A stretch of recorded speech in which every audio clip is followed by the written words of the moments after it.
بسم اللہ الرحمن الرحیم۔ معزز و محترم سامعین و ناظرین، السلام علیکم ورحمۃ اللہ وبرکاتہ۔ آج ہم جس موضوع کے لیے حاضر ہوئے ہیں وہ موضوع کہ روزہ کیا ہے اور احادیث مبارکہ کے اندر نبی کریم صلی اللہ علیہ وآلہ وسلم نے روزہ کے بارے میں کیا ارشاد فرمایا۔ روزہ فارسی زبان کا لفظ ہے اور عربی زبان میں اس کے لیے صوم کا لفظ استعمال کیا جاتا ہے، جس کی جمع صیام ہے۔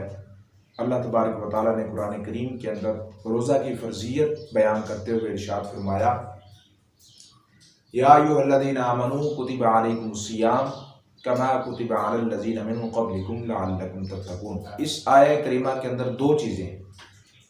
ایک تو یہ بیان کرنا ہے کہ یہ صرف اس امت پر ہی روزے فرض نہیں ہے، بلکہ یہ سابقہ امتوں پر بھی اللہ تبارک و تعالیٰ نے روزے فرض کر رکھے تھے۔ اور دوسری جو اس آیہ کریمہ کے اندر چیز بیان کی گئی وہ اس روزے کا مقصد بیان کر دیا گیا۔ اس کے اندر فرمایا کہ لعلکم تتقون، روزے کا مقصد کیا ہے؟ مقصد یہ ہے کہ تم پرہیزگار اور متقی، اللہ سے ڈرنے والے بن جاؤ۔ صوم کا مطلب کیا ہے؟ صوم کا مطلب ہے الامساک، رک جانا کسی کام سے، یہ صوم ہے۔ اور اصطلاح شرع کے اندر صوم کا مطلب کیا ہے؟ وہ یہ کہ الامساک عن المفطرات مع اقتران النیت من طلوع الفجر الى غروب الشمس، کہ روزے کی نیت سے طلوع فجر سے لے کر غروب شمس تک مفطرات سے رک جانا، یہ روزہ ہے۔ حضور نبی کریم صلی اللہ علیہ وآلہ وسلم کی احادیث مبارکہ، آپ نے اپنے مبارک ارشادات کے اندر اس روزہ جیسی عظیم عبادت کے بارے میں ارشاد فرمایا۔ حضرت ابو ہریرہ رضی اللہ تعالیٰ عنہ اس کی مروی ہیں، وہ فرماتے ہیں قال رسول اللہ صلی اللہ علیہ وآلہ وسلم من صام رمضان ایمانا واحتسابا غفر له ما تقدم من ذنبه، بخاری شریف کی حدیث مبارکہ ہے۔ حضور علیہ الصلوۃ والسلام نے فرمایا کہ جس شخص نے ایمان اور احتساب کے ساتھ رمضان المبارک کا روزہ رکھا، اس کے پچھلے گناہ معاف کر دیے جاتے ہیں۔ اس حدیث مبارکہ میں دو چیزیں ہیں، ایمان اور احتساب۔ ایمان کیا ہے؟ ایمان یہ ہے کہ جو چیزیں حضور علیہ الصلوۃ والسلام سے ثابت شدہ ہیں ان چیزوں کی تصدیق کرنا، یہ ایمان ہے، اور اس کے فرض ہونے کا بھی اعتقاد رکھے۔ اور احتساب جو ذکر فرمایا، احتساب کا کیا مطلب ہے؟ احتساب کا مطلب یہ ہے کہ اپنے نفس کا محاسبہ کرنا۔ ایک روایت میں یہ بھی الفاظ ہیں کہ حضرت عبد الرحمن بن عوف فرماتے ہیں کہ رسول اللہ صلی اللہ علیہ وسلم نے فرمایا کہ جو بندہ رمضان المبارک کی راتوں کو قیام کرے ایمان اور احتساب کے ساتھ، تو اس کے سارے گناہ اس سے خارج ہو جاتے ہیں، گویا کہ وہ ابھی ہی اس کی ماں نے اس کو پیدا کیا ہے۔ اس طرح وہ گناہوں سے پاک اور صاف ہو جاتا ہے۔ حضور علیہ الصلوۃ والسلام نے ارشاد فرمایا للصائم فرحتان، روزے دار کے لیے دو خوشیاں ہیں، وہ ان دونوں سے خوش ہوتا ہے، ان سے جو وہ لطف اندوز ہوتا ہے۔ وہ دو خوشیاں کیا ہیں؟ وہ روزہ کو افطار کرتا ہے، سارا دن بھوک پیاس اس نے برداشت کی ہے، اور اللہ کی حلال کردہ چیزوں سے، جس کو اللہ تبارک و تعالیٰ نے حلال کر رکھا ہے، چند لمحے کے لیے اللہ کی رضا کے لیے اس نے ان کو ترک کیے رکھا، اب وہ اپنے جسم کی آسودگی کے لیے وہ کچھ مشروب پیتا ہے یا پھر وہ کھجور کھاتا ہے، کوئی چیز لیتا ہے، تو پھر اس وقت اس کو روزہ افطار کرنے کے وقت اس کو ایک خوشی محسوس ہوتی ہے۔ اور دوسری جگہ کیا ہے؟ اور جب یہ روزہ دار بندہ اللہ تبارک و تعالیٰ سے ملاقات کرے گا، تو پھر اللہ تبارک و تعالیٰ کی ملاقات کی وجہ سے اس کو دوسری خوشی حاصل ہوگی۔ اللہ تبارک و تعالیٰ ان کو یہ خوشی، یہ فرحت عطا فرمائے گا کہ ان کو اپنا دیدار عطا فرمائے گا۔ تو سبحان اللہ، یہ روزے داروں کے لیے بہت بڑی خوشخبری اور خوشی کی بات ہے۔ اور تیسری حدیث مبارکہ وہ روزے کے اجر کے بارے میں، حضرت ابو ہریرہ رضی اللہ تعالیٰ عنہ آپ فرماتے ہیں، حضور علیہ السلام فرماتے ہیں کہ ابن آدم کا عمل جب وہ کوئی نیکی کرتا ہے، خیر کا کام کرتا ہے، تو اس کا اجر 10 گنا بڑھا دیا جاتا ہے، اور یہ 700 اور 700 سے بھی زیادہ اس کا جو ہے وہ اس کا نیکی کا اجر عطا کیا جاتا ہے۔ یہ جو عبادتوں کا اجر ہے، 10 سے 700 اور اس سے بھی زیادہ دے دیا جانا، یہ یہ باقی عبادات کے لیے ہے، روزہ اس سے مستثنا ہے۔ روزے کے لیے کیا اجر اور جزا ہے؟ فرمایا فَإِنَّهُ لِي وَأَنَا أَجْزِي بِهِ، کہ روزہ میرے لیے ہے اور اس روزے کی جزا بھی میں ہی۔ اس حدیث مبارکہ سے یہ چیز واضح ہوتی ہے کہ بعض اعمال کا ثواب صدق نیت اور اخلاص کی وجہ سے 10 گنا سے لے کر 700 سے بھی زیادہ بڑھا دیا جاتا ہے، اور لیکن روزے کا ثواب بے حد اور بے اندازہ ہے کہ اللہ تبارک و تعالیٰ کے فرشتے اللہ سے پوچھتے ہیں مولا نماز کا کیا اجر لکھوں؟ اللہ تعالیٰ فرماتا ہے کہ جماعت کے ساتھ پڑھی ہے تو 27 نمازوں کا ثواب لکھ دو، اگر رمضان المبارک کے اندر پڑھی ہے تو پھر اس کی نیت اور اخلاص کے مطابق جتنا اجر ہے اس کا لکھ دو۔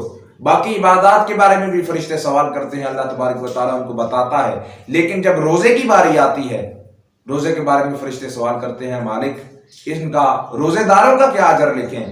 تو پھر اللہ تبارک و تعالیٰ فرماتا ہے رک جاؤ، تمہارے قلموں اور کاغذوں کے اندر اتنی سخت ہی نہیں ہے کہ روزے داروں کا اجر لکھ سکو، روزہ میرے لیے ہے اور اس کی جزا بھی میں ہی دوں گا۔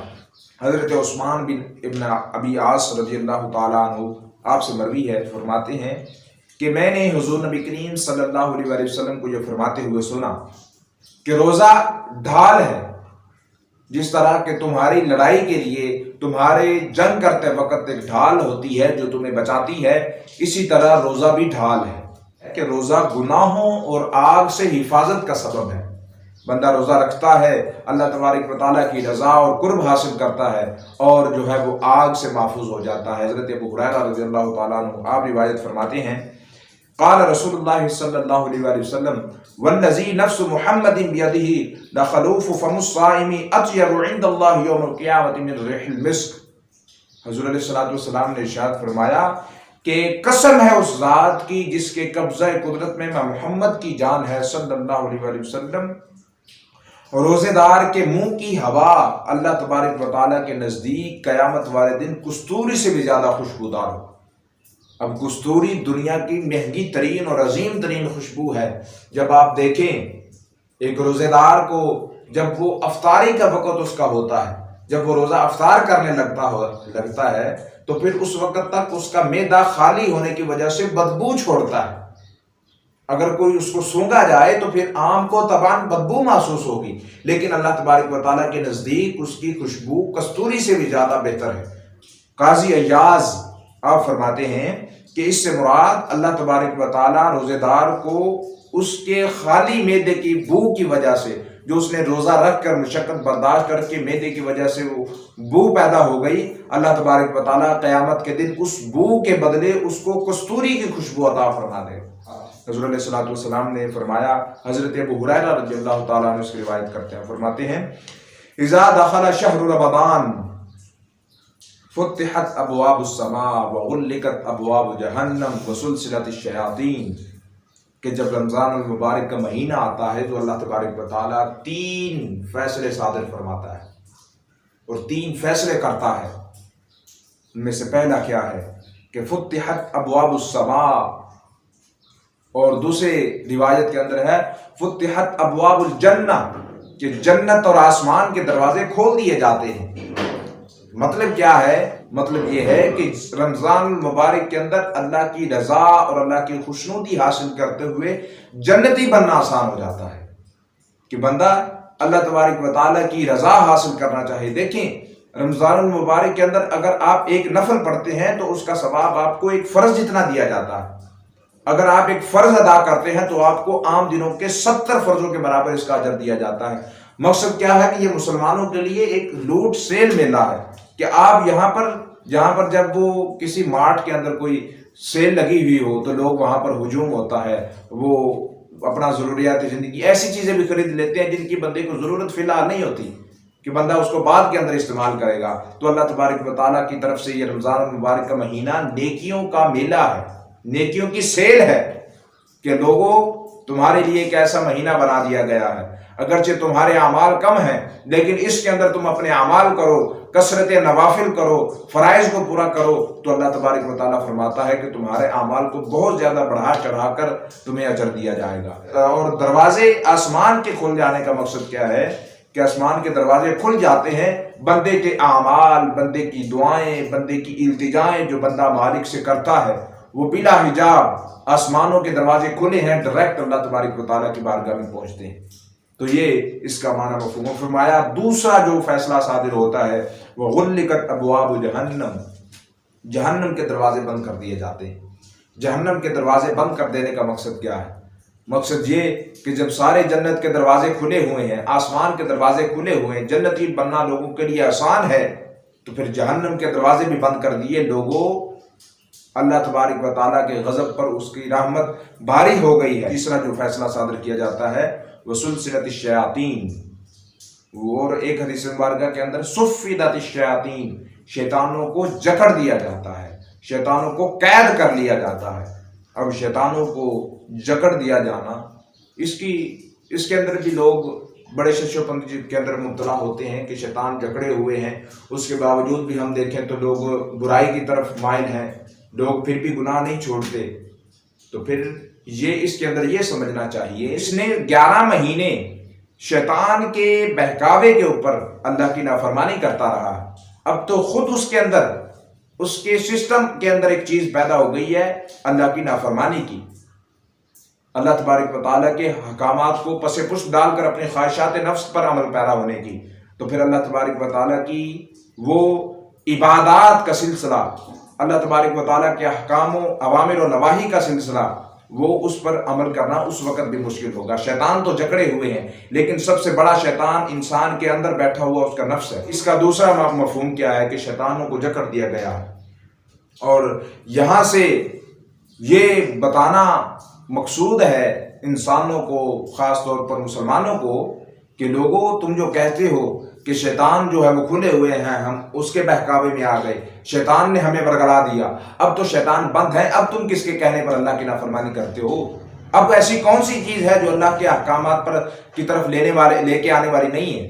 وہ تمہارے اپنی خرابی ہے، اپنے نفس کی خرابی ہے، تمہاری اپنی خواہشات کے پیچھے چلنا ہے، تمہارا ہوائے نفس کے اوپر عمل کرنا ہے۔ اللہ تبارک و تعالیٰ تو چاہتا ہے کہ اللہ تبارک و تعالیٰ کی طرف لوگ آئیں، عبادت کریں، اللہ کی رضا کو حاصل کریں، مغفرت حاصل کریں، لیکن بندہ یہ چاہتا ہی نہیں، بندے کی یہ خواہش ہی نہیں۔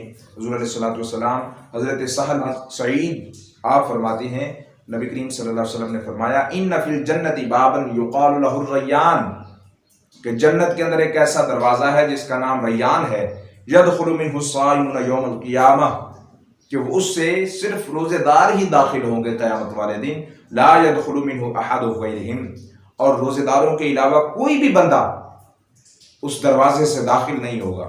یہ اس لیے رکھا کہ رمضان المبارک کے روزے رکھنے والا ہی نہیں بلکہ کثرت سے نفلی روزے رکھنے والا بھی اسی دروازے سے داخل ہوگا۔ وآخر دعوانا الحمدللہ رب العالمین۔